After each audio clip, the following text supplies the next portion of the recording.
asingkan antaranya yang dhaif kemudian dengan yang sahih ya, dan juga dengan kitab-kitabnya muncul tadi ada sunan, ada apa sahih dan juga ataupun kitab Sahihul Bukhari, Sahih Muslim dan juga kitab sunan ya.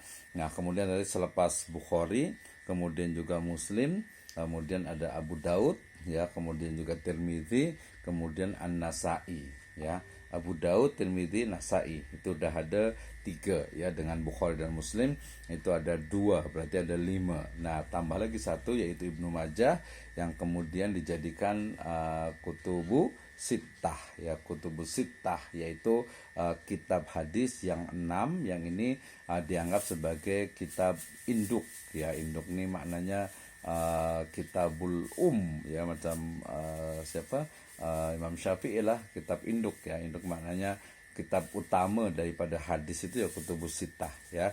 Sahih Bukhari, kemudian Sahih Muslim, kemudian Sunan Abu Daud, kemudian Sunan Tirmidzi, kemudian last sekali yaitu Sunan Ibnu Majah ya. Jadi di abad yang ketiga ini dah sempurna dalam makna sudah tersusun hampir daripada keseluruhan hadis Nabi Shallallahu Alaihi Wasallam. Nah, ini kita boleh pahami ya. Oke, kemudian berikutnya tokoh-tokoh yang tadi sudah saya sebutkan ya, ini adalah ada guru ataupun ustaz daripada Imam Bukhari yaitu Ali Ibnul Madani atau Ibnul Madani ya. Kemudian juga ada Abu Hatim Ar-Razi, kemudian Muhammad bin Jarir At-Tabari dengan tafsirnya, kemudian juga Muhammad ibn Sa'ad, kemudian Ishaq bin Rohawai, ini adalah guru daripada juga Bukhari, Muslim dan beberapa rawi yang lainnya. Kemudian tadi ada Ahmad ya bin Hambal, kemudian juga ada Bukhari, kemudian juga ada Muslim, ada Nasa'i, ada Abu Daud, Tirmidzi dan juga ada Ibnu Majah. Ya, nanti ada satu ahli hadis juga yaitu Ibnu Kutabiyah Ad-Dainuri. Ya, beliau tidak meninggalkan hadis tapi seorang tokoh yang banyak meriwayatkan. Dan mukharrij ya dari kutubus sittah itu adalah ya murid ataupun sahabat-sahabat beliau. Nah, ini kitab-kitab hadis banyak sangat ya dalam abad ketiga. Jadi kita kalau boleh cakap bahwa tadwinul hadis itu berada di kemuncaknya itu pada abad yang ketiga ya, di mana di sana ada kitab musnad ya, banyak sangat tuh kitab musnad ya. Musnad daripada siapa? Musa bin Abdul Al-Abbasi, ada Musaddad bin Musyarhad, kemudian ada Asad bin Musa, Musnad Abu Daud At-Tayalisi, kemudian Musnad Nu'aim bin Hamad, kemudian Al-Musnad Abu Ya'la Al-Mausili, ada Musnad Al-Humaidi, Musnad Ali Al-Madaidi ya, kemudian ada Abid Ibnu Hamid dan yang lainnya sampai musnad dari Said Ibnu Mansur. Nah, ini juga kitab-kitab musnad. Kemudian juga ada Tahdhibul Athar dari Ibnu Jarir, kemudian tadi Jami'us Sahih jelas, Jami'us Sahihnya Bukhari, Jami'us Sahihnya Muslim, kemudian Sunan Nasa'i, Abu Daud, Tirmidzi, Ibnu Majah, ada Ibnu Jarir dan juga Ibnu Sa'ad. Kalau yang bisa dibilang itu adalah Al-Muntaqa dan juga At-Tabaqat ya. Jadi kitab ataupun buku-buku terkait dengan hadis. Nah, mungkin nanti ada yang bertanya, begitu banyak kitab, macam mana dia tak boleh sampai kepada kita, ataupun di mana kita boleh tahu, kita boleh faham, kita boleh percaya, kita boleh mengerti tentang kitab tu. Kita mesti fahamlah tentang sejarah, utamanya masa Hulagu Khan ataupun tentara daripada Mongol tu yang menyerang Baghdad, sehingga banyak sangat kitab-kitab buku perpustakaan itu dihancurkan ya, sehingga kemudian tersisa hanya beberapa kitab dan juga beberapa riwayat gitu ya, yang sebagian mungkin yang di Mesir itu boleh aman, lepas itu di Hijaz gitu ya, kemudian juga di wilayah-wilayah Damaskus gitu. Tapi kalau yang puncaknya ataupun yang utamanya di Baghdad itu keseluruhan habis daripada keseluruhan kitab-kitabnya gitu ya. Tersama hanya sedikit saja, ini hampir sama dengan apa yang berlaku di Azbania ataupun Andalusia di Spain sana ya, Spanyol sana tuh. Nah, ini kitab-kitab hadisnya jadi sangat berkuasa sekali. Kemarin saya baca juga satu berita ya, satu kabar bahwa ya satu civilization, peradaban ya, peradaban paham ya, civilization yang kuat ataupun yang literasi ataupun yang bukunya paling banyak itu adalah ya Islam ya, karena dia bukan hanya kitab fikih akidah saya, tapi termasuk juga kitab hadis ini yang paling banyak kitab hadis itu ya. Nah, bahkan ada satu version menyatakan bahwa lembaran-lembaran kertas ya, yang paper tuh yang ada di Baghdad pada masa itu, pada masa kejayaannya tuh, apabila di hubungkan atau disambung itu boleh memusingi ya, mengitari bumi itu 2 kali ya, itu karena banyaknya kitab dan juga suhuf ya, lembaran-lembaran ataupun kertas, karena udah ada memang teknologi untuk membuat kertas tuh ya. Ini adalah kitab-kitab hadis pada abad yang ketiga.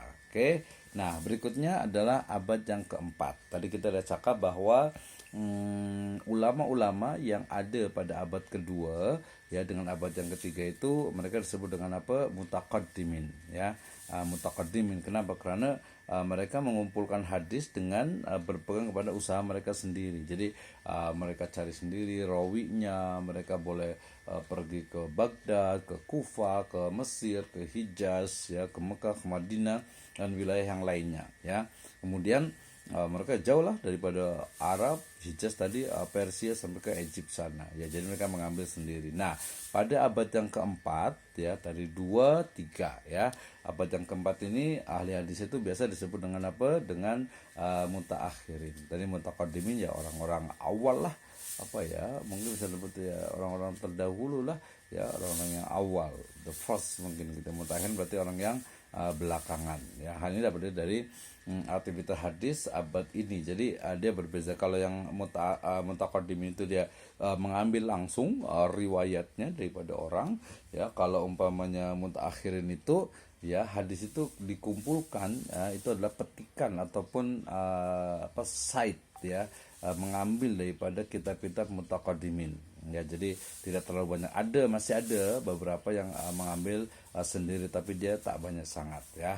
Kemudian yang kedua, ahli hadis pada masa ini dia sudah tidak lagi mentahrijh hadis ya, tapi lebih kepada tahdhib, artinya menjelaskan kemudian juga mengkompromikan gitu ya, sehingga mereka lebih banyak mentatib kitab yang telah ada, menghafalnya dan memeriksa sanad yang ada pada kitab tersebut. Jadi menguatkan saja, utamanya yang memang belum riwayatnya ataupun levelnya, derajatnya itu belum diketahui pasti. Kalau udah Bukhari, udah Muslim itu udah clear ya. Kemudian pada masa itu juga muncul apa yang disebut dengan pemikiran untuk mencukupkan dalam meriwayatkan hadis dengan berpegang pada kitab pada kitab saja ya. Jadi tidak melakukan lagi perlawatan ya. Misalnya Ibnu Manda adalah ulama terakhir yang mengumpulkan hadis dengan cara lawatan. Bahasa Malaysia lah ya, kita guna. Singapura juga lawatan. Jadi mereka rihlah li talabil hadis ya. Jadi mereka melakukan perjalanan untuk mencari riwayat-riwayat hadis ya. Nah, kemudian munculnya kitab-kitab sahih yang mengumpulkan hadis sahih tidak terdapat dalam kitab atau pada abad yang ketiga ya. Jadi karena sudah ada jadi kitab-kitab sahih mengumpulkan hadis sahih yang tidak terdapat dalam kitab di abad yang kedua ataupun kutubus sahih sittah gitu. Jadi masih ada usaha, tetapi tidak terlalu banyak, karena memang sebagian besar hadis itu sudah ditadwin, sudah dikumpulkan, sudah ditulis dalam kitab-kitab yang pada masa itu. Sehingga ada juga yang menyatakan bahwa pada fi qarni rabi ini ya, pada abad yang keempat ini ya, ulama-ulama hadis lebih banyak pada menjelaskan ya, menjelaskan daripada hadis yang ada. Jadi dah cukup, oke, dah ada kutubus sittah ya. Jadi hampir semua kita hadis itu sudah disebutkan di situ. Nah, jadi ada pendapat yang macam itu ya. Oke. Kemudian kitab dan juga tokoh hadis pada abad keempat yang diantaranya ada Sahih ya, As-Sahih dari Ibnu Huzaimah ya, kemudian juga At-Taqsim wal Anwa karangan daripada Ibnu Hibban ya, kemudian ada Mustadrak dari kalam Al-Hakim. Jadi memang karakternya tadi di apa abad yang keempat tuh memang mengambil hadis kemudian meriwayatkan. Kita masih ingat kan pelajaran yang lalu itu tentang mal farq bainal yani al mustadrak wal al mustakhraj. Saya rasa masih ingat lah ya. Nah, kemudian juga masih ada nih kitab sahih daripada Abu Awana, kemudian juga Al-Muntaqanya Ibnu Jarud, dan juga Al-Mukhtarah daripada Muhammad bin Abdul Wahid Al-Maqdisi. Jadi dia beberapa pilihan-pilihan hadis ya karena yang awal jadi bila kita boleh pelajari, bila kita boleh pahami itu memang karakter daripada setiap abad itu dia berbeza. So ini yang menunjukkan kenapa ilmu hadis itu dia boleh berkembang, termasuk sekarang ini ya. Sekarang ini saya rasa dah eranya, dah masanya sekarang adalah digital, ya masa digital era ya, di mana kita mesti boleh kuasai daripada teknologi untuk kita boleh faham tentang hadis, sehingga kehadapan mungkin dia macam WhatsApp lah ya. Jadi kita bila nak tahu pasal hadis sahih, kita macam hanya WhatsApp saja, atau mungkin seperti sekarang itu dengan artificial intelligence ya, dengan AI ya, macam ChatGPT ataupun Bard dan lain sebagainya. Saya rasa itu sangat membantu sekali semestinya ya. Tapi saya yakin, apalagi saya guna beberapa kali untuk ChatGPT dan juga Bard ya. Dia selalunya ketika cakap pasal agama tuh agak susah sedikit ya, karena mereka mereply itu kami ini adalah artificial intelligence, so kami tidak memihak daripada satu agama pun ya. Oke, tak ada masalah. Tapi bila kita membuat satu macam application ataupun macam ChatGPT yang Islamik gitu ya, saya rasa luar biasa. Apalagi yang hadis saja, itu dia perlukan banyak sekali references ya. Jadi kalau ada ChatGPT, ada Bard, ada artificial intelligence yang boleh menjawab semua soalan kita, itu sangat luar biasa. Apalagi kalau pada masa lalu kita pada masanya Imam Bukhari, Muslim dan yang lainnya itu, bila kita nak tahu pasal orang ni sahih atau tak sahih ya, kemudian di generasi dia kan mesti cari dan dia buktikan macam tu ya. Nah, kalau sekarang sebelumnya lagi dia mesti cari di kitab. Kitab ini menyatakan bahwa ini dijad dan tak ada sebagainya. Nah, kalau sekarang ya kita tinggal klik ya. Kita tinggal klik, atau mungkin kita tinggal tanya di satu artificial intelligence, misal ada nama Humaid. Humaid ini macam mana? Nanti pasti akan tanya Humaid yang mana nih.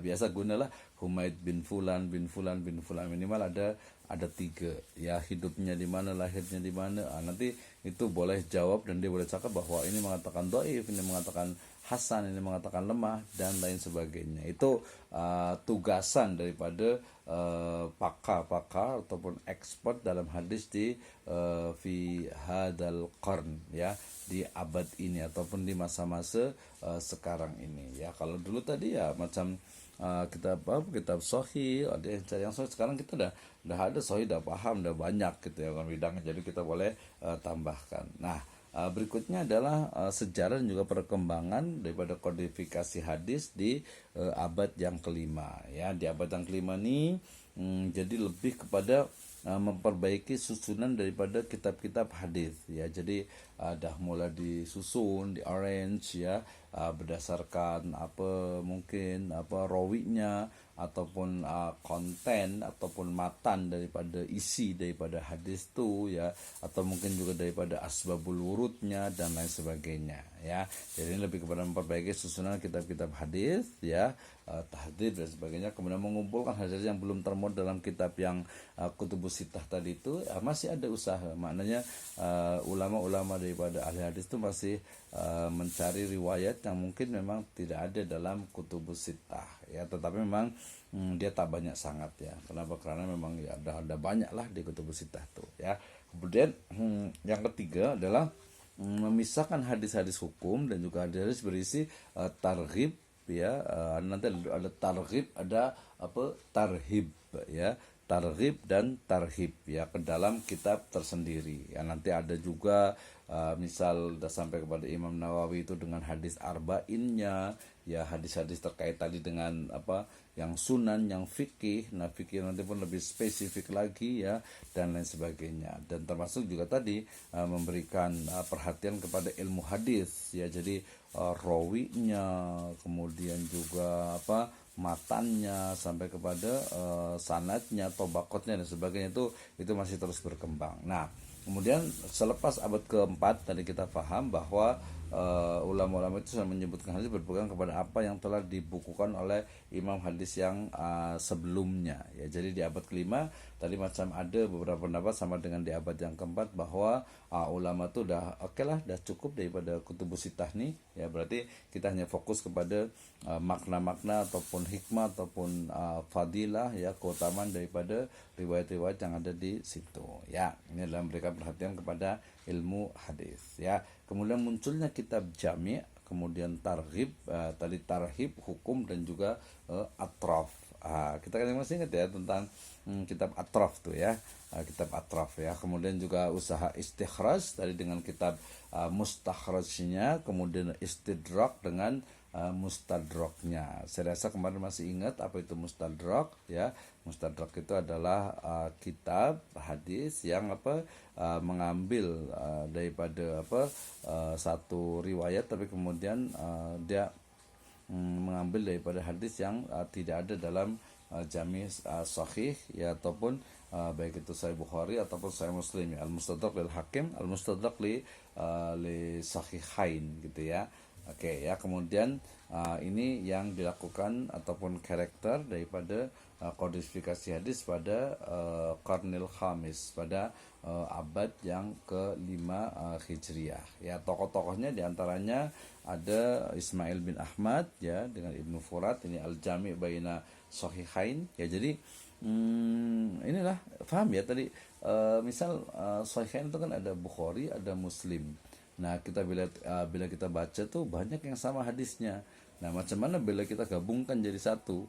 Maknanya oke, yang sama berarti tak perlu kita tuliskan lagi. Seperti kita paham juga dalam beberapa kitab ya, di kitab-kitab hadis itu kadang ada pengulangan hadis. Ya, kenapa? Karena memang riwayatnya itu mungkin dia tidak hanya satu ya, tetapi ada beberapa rawi yang meriwayatkan sahabat, beberapa meriwayatkan atau mungkin tabi'in atau tabi'in, tapi matannya isinya itu dia sama. Nah ini kan berarti betul-betul ya tidak perlu diulang lah. Berarti kita bila baca Sahih Bukhari dah ada, Sahih Muslim tak perlu lagi dibaca, tak perlu masukkan, ambil itu saja. Apalagi kalau dia punya matan itu sama. Kalau matannya beda berarti dia bisa wa fi riwayatin wa fi riwayatil Muslim macam ini. Jadi dalam riwayat Muslim itu ada tambahan ini.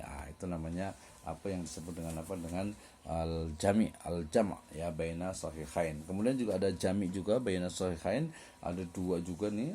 Yang pertama tadi ada Ibnu Furat, yang kedua ada Abi Nasr ya, Muhammad bin Nasr Al-Humaidi Al-Andalusi. Ya, ini orang Andalusia gitu ya. Kemudian juga ada Bahrul Asanid ya, ini juga kita bisa paham dari Samarkandi. Bahrul itu adalah lautan, Asanid itu adalah sanad gitu ya. Jadi mengumpulkan dari berbagai sanad untuk diperiksa satu-satu. Wah, ini menurut saya sangat luar biasa sekali gitu ya. Kemudian yang keempat ada Umdatul Ahkam daripada Susunan Al-Hafidh Abdul Ghani Abdul Wahid Al-Maqdisi ya. Ini Umdatul Ahkam lebih kepada hadis-hadis terkait dengan hukum. Kemudian juga Ahkamus Sughra daripada Abu Muhammad Abdul Haq Ibnu Harrat ya. Ini tentang hukum-hukum ataupun riwayat-riwayat hadis-hadis tentang hukum ya. Nah ini ya, ini adalah bagian dari kitab hadis atau kitab dan juga tokoh-tokoh di abad yang ke-5 Hijriah. Nah sedangkan kodifikasi hadis pada abad ke-6 Hijriah ini ada tokohnya adalah Ibnu Huzaimiyah ya, kemudian juga Al-Hakim, ini kan Ibnu Huzaimah, maaf nih ya, tulisnya, kemudian Al-Hakim, kemudian Ibnu Hibban, kemudian juga ada Ad-Daruqutni, kemudian ada At-Tabrani, kemudian Al-Qasim bin Lubagha, kemudian ada Ibnu Sakan, At-Tahawi, Al-Baihaqi dan yang lainnya. Ini kitab-kitab setelahnya. Misalnya ada Sahih Ibnu Huzaimah, kemudian juga karangan juga ada dari At-Tabrani, Daruqutni ya, dan ada Ibnu Hibban juga itu di abad yang ke-6 Hijriah. Maknanya mereka pun juga mengumpulkan daripada hadis, sebagian besar itu adalah sunan, ada juga yang jami juga gitu ya, ada juga yang sifatnya mencari riwayat, masih ada beberapa, tapi di abad ke-6 itu hampir sudah tertuliskan semuanya. Nah, kitab-kitab di abad yang ke-6 Hijriah ini ada tadi Al-Jami, juga sama ya, Baina Sahihain karya Muhammad bin Ishaq Al-Asyabili atau Asyabili ya. Kemudian juga Tadrijus Sihah, Tadrij jadi Tabu Sihah, itu ada Abdul Hasan Muhammad bin Razim bin Muawiyah Al-Sarqasdi. Kemudian juga Al-Jami'u Baina Sahihain ya, yang di atas itu ya. Kemudian juga beberapa tadi, pokoknya lebih kepada kitab-kitab jamak ya, penggabungan. Kemudian juga ada Masabiqus Sunnah karya Imam Ibnu Husain Mas'ud Al-Baihaqi. Ini juga pengumpulan ya, pembahasan-pembahasan terkait dengan hadis lah as-sunnah, yakni sinonim ataupun muradif as-sunnah, muradif bil hadis wa aidon khabar. 6. Nah, kodifikasi hadis di abad ke-6 Hijriah ya, masa ini ditandai dengan Baghdad yang dihancurkan oleh Hulagu Khan ya, sehingga perkembangan hadis pindah ke Mesir dan India. Jadi ke barat dan juga ke timur. Ini masa-masa yang sangat luar biasa ya, di mana umat Islam dihancurkan, kemudian juga ulama juga dibunuh, kemudian juga kitab-kitabnya itu dihancurkan. Dalam hal itu adalah kitab-kitab itu, perpustakaan itu ada yang dibakar, ada yang juga yang dibuang ke sungai Efrat ya, ya sama sungai Tigris di sana ya, sungai Tigris ya. Nah ini menurut saya itu menjadi hal yang yang sangat memprihatinkan ya. Nah ya, beberapa dibawalah ini ya, seperti kita paham ada Ibnu Taimiyah yang berhijrah ataupun yang berpindah ya bersama keluarganya karena ada serangan daripada Mongol ataupun Hulagu Khan ini ya. Nah, apa yang berlaku di abad yang ke-7 ini ya, diantaranya adalah menertibkan isi daripada kitab-kitab hadis ya. Tadi macam diasingkan antaranya yang akidah, yang muamalah, yang ibadah nanti ada mulai dari bersuci, kemudian wudhu, kemudian sholat, kemudian nanti ada zakat dan seterusnya gitu ya.